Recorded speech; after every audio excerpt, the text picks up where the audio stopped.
This is Lisa from Mobile Tech Review, and it's Zenbook time. We've done several Asus Zenbook models. This is the latest, greatest, available for fall of 2014. This is the Asus Zenbook UX303 LA. There's also an LN model. We'll talk about that one as well. But what's nice about it, the usual really lovely spun metal finish, metal everywhere, exquisite build, down to only $899 now for the Core i5 model with 8 gigs of RAM. And you got stuff that you can upgrade inside, which is pretty neat for an Ultrabook too. We're going to look at it now. Well, here it is, pretty as ever. Nobody can ever say the Zenbook line isn't pretty. It is one of the prettiest Ultrabooks on the planet. And we've looked at many generations of this, from the first Ultrabook Asus ever made all the way to today. And honestly, they keep learning from consumer feedback. They keep getting better, and this is really a very nice machine. And the prices even come down to, you remember when Ultrabook from Asus was $1,000 and then even higher depending on the configuration? Well, this Core i5 with 8 gigs of RAM and 128 gig SSD is $899, and you get a full HD wide gamut touchscreen for the price as well. Nice. Very nice. Full metal design, obviously spun kind of finish lid here that Asus is so fond of, and see, you can use it to do signals and things like that. It's pretty neat.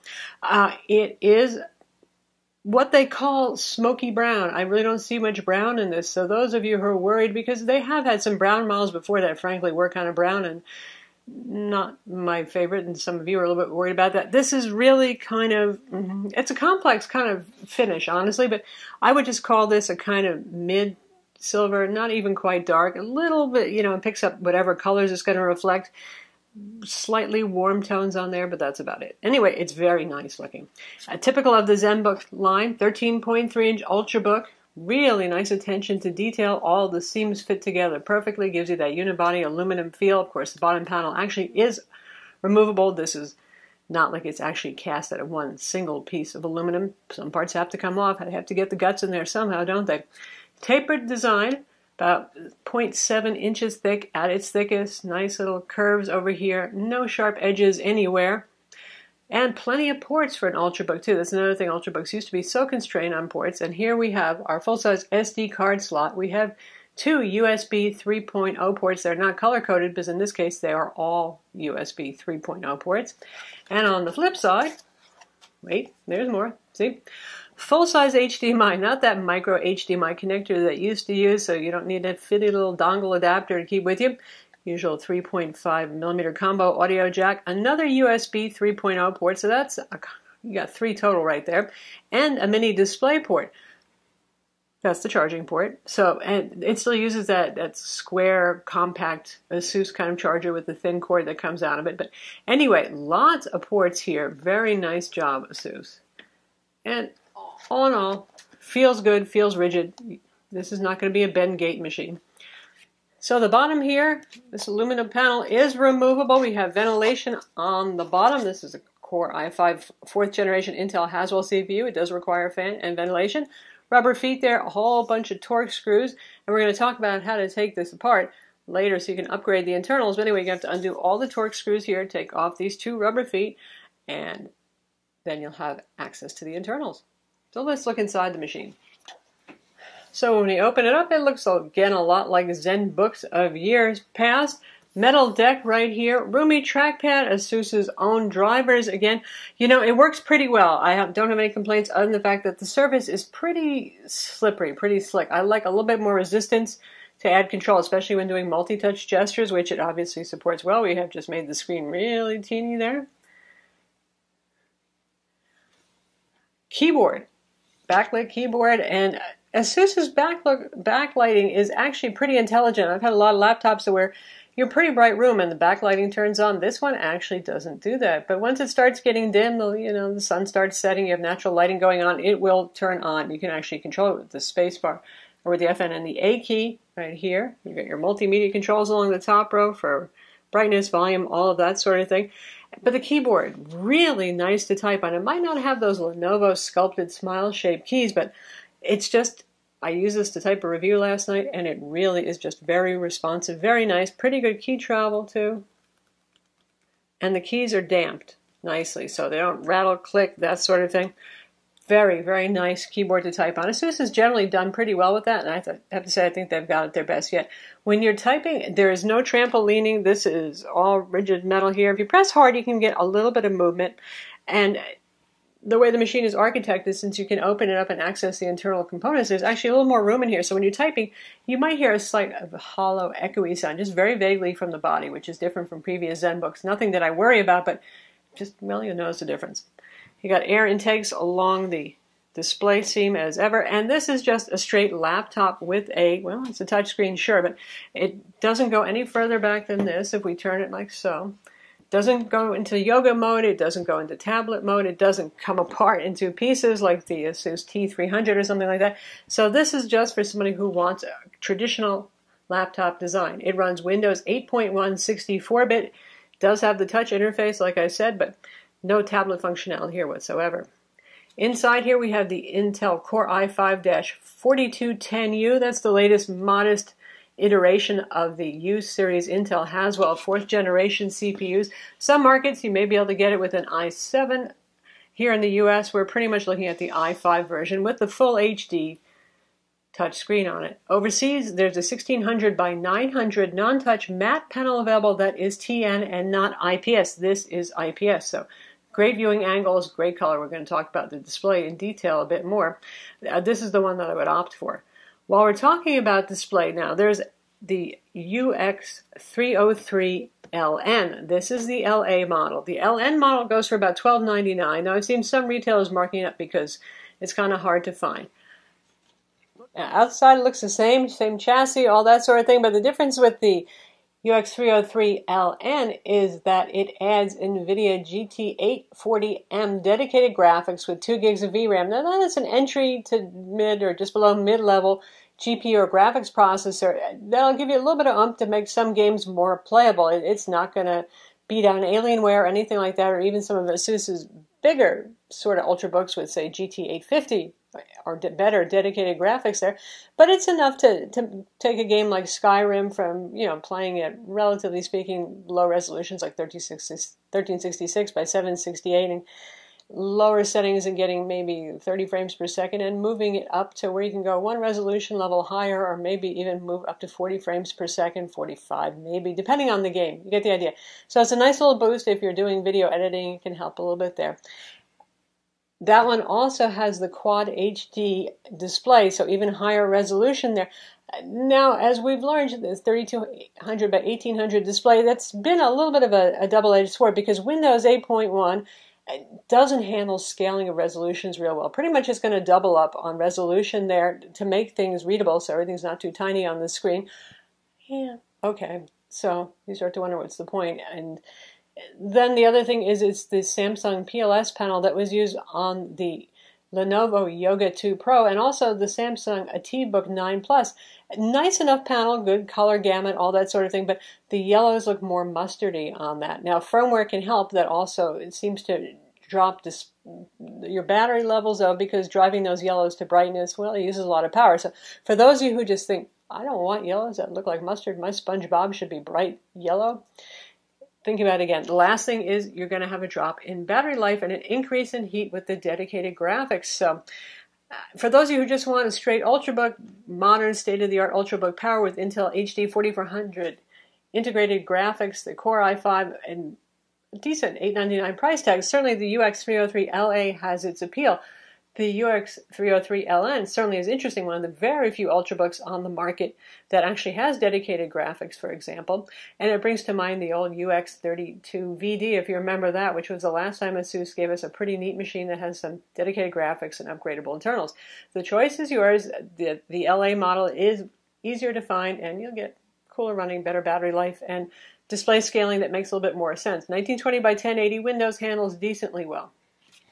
So how about the display on this guy? It's certainly an attractive display. It is a glossy display. Sorry, matte touchscreens are pretty much a rare thing, I think, because glossy is easier to clean.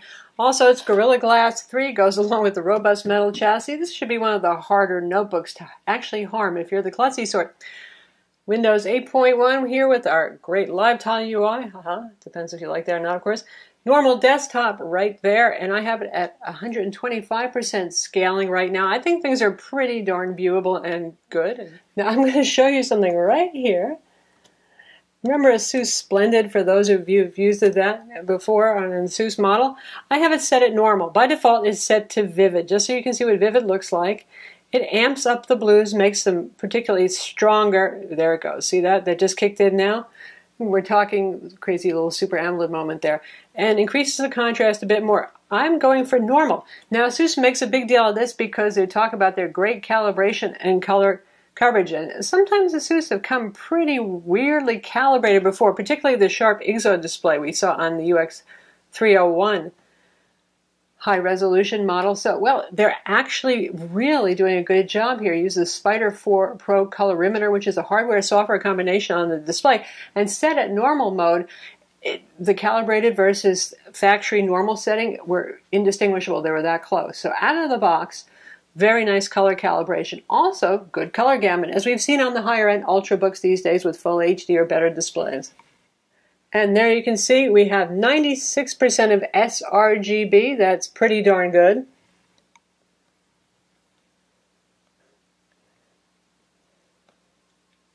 %76% of Adobe RGB. Again, that for the higher end, better displays, that's par for the course. It's good to see here that combined with the calibration means those of you who do photo and video editing will probably be pretty pleased with this machine.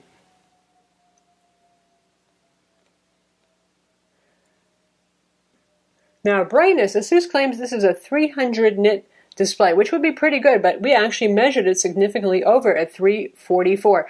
Generally, when we measure this with the colorimeter, the numbers are often lower than what the manufacturer says by a little bit, not higher.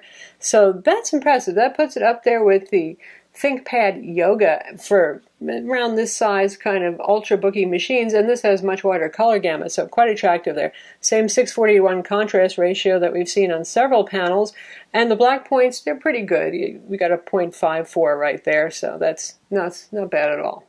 So yes, lovely display. The SSD that came inside of ours is a SanDisk X110, and you can see the numbers here. Again, pretty par for the course.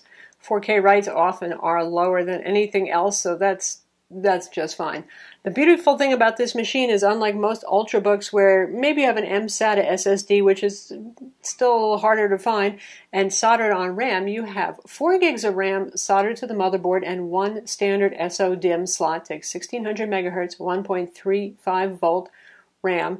So you can go up to 12 gigs. Our machine has a 4 gig DIMM in the slot plus the 4 gigs on board for 8 gigs total.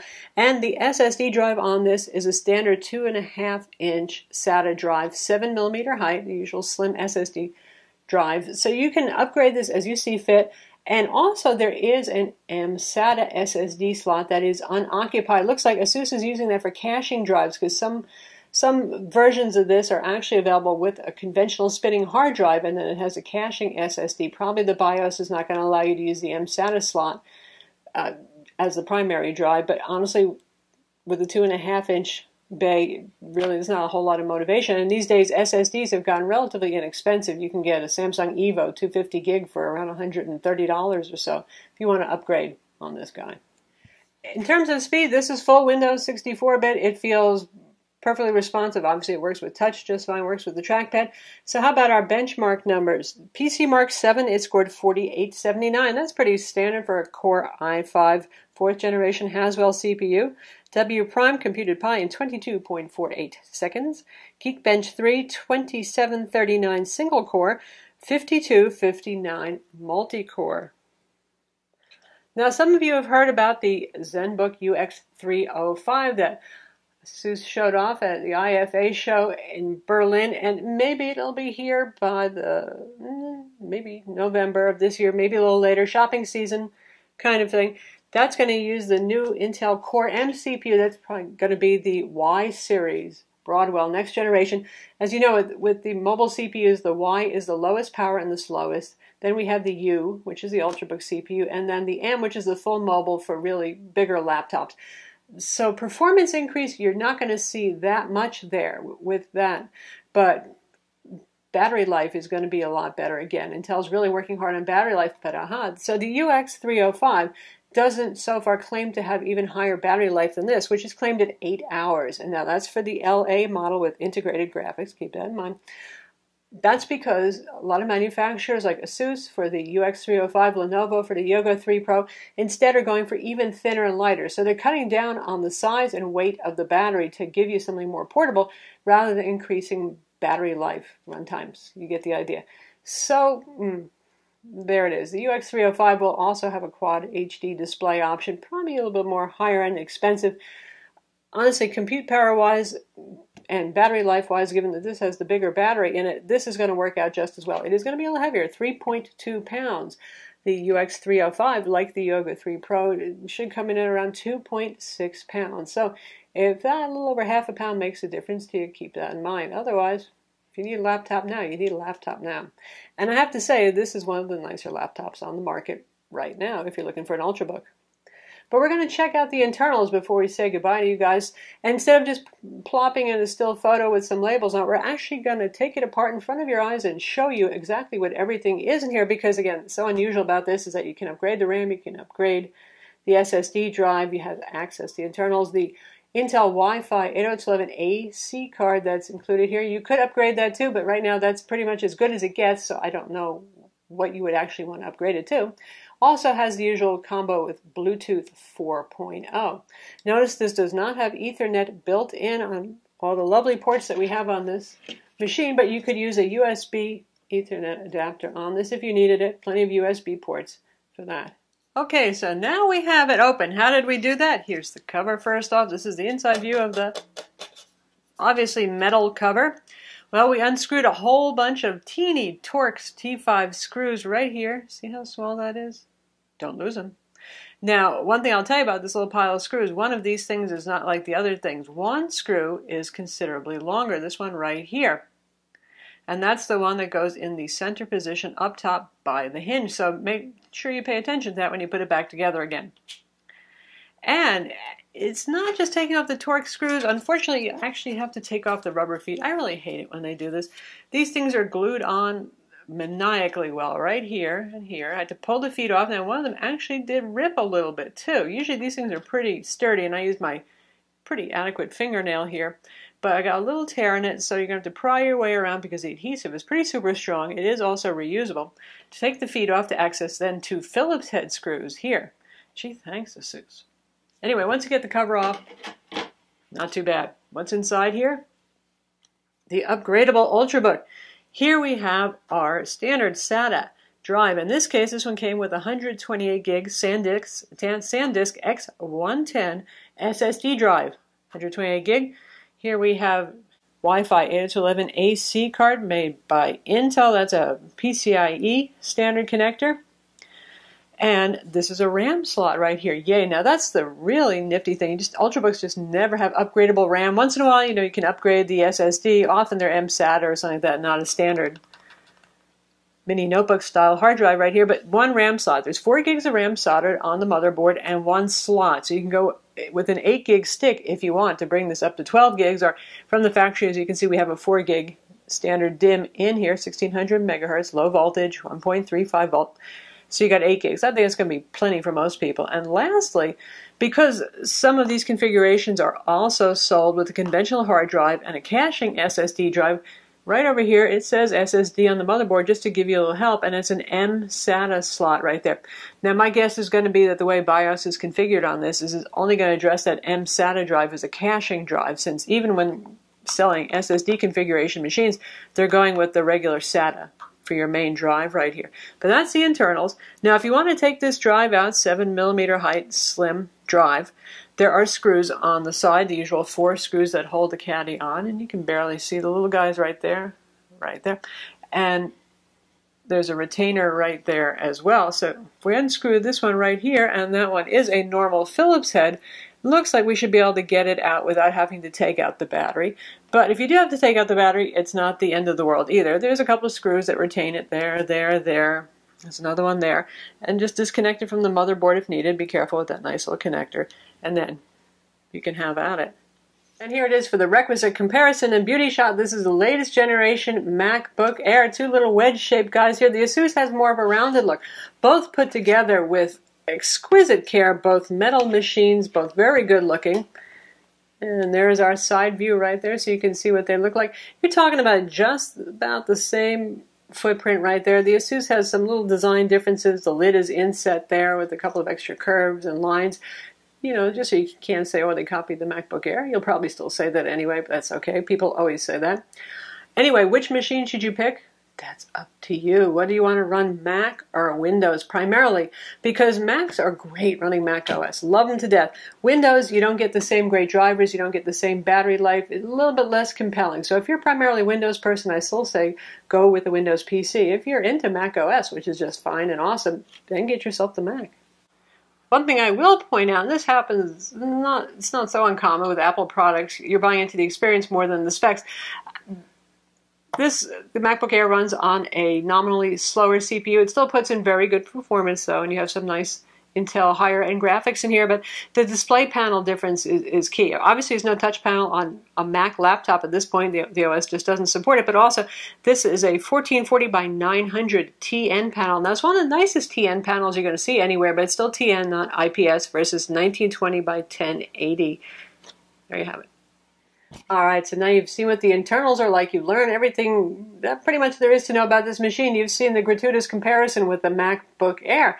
So that's the Asus Zenbook UX303 LA. I definitely give this one a recommend, folks. So that's the Asus Zenbook UX303 LA. It's available now, $8.99 on Amazon, Newegg, BH Photo Video, a couple of other different places you can pick it up. The LN model is a bit harder to find, and again, it is $12.99, and that nets you NVIDIA GT 840M dedicated graphics and a higher resolution display. As you know, I have mixed feelings about that one, though. I'm Lisa from Mobile Tech Review. Be sure to visit our website for the full written review, and don't forget to subscribe to our YouTube channel.